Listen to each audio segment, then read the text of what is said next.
Hi friends, ఈరోజు chicken pakodi ఎలా చేయాలో చూద్దాం. చాలా టేస్టీగా ఉంటుంది. ఫస్ట్ ఒక గిన్నె తీసుకొని హాఫ్ కిలో చికెన్ 3 సార్లు కడుక్కొని గిన్నెలో వేసేసుకుందాం. వేసుకున్నాక 3 స్పూన్ల అట్లా కారం వేసుకుందాం.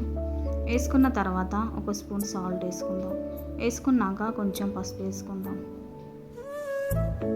2 స్పూన్లు బియ్యం పిండి వేసుకుందాం. వేసుకున్నాక 3 స్పూన్లు శనగపిండి వేసుకుందాం. తర్వాత అల్లం వెల్లిగడ్డ పేస్ట్ వేసుకుందాం.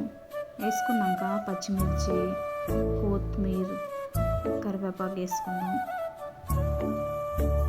ధనియాల పొడి వేసుకుందాం. గరం మసాలా వేసుకుందాం. వేసుకున్నాక కొంచెం నిమ్మరసం పిండుకొని 1 స్పూన్ల అట్లా ఆయిల్ వేసుకుందాం. వేసుకున్న తర్వాత మొత్తం మిక్స్ చేద్దాం.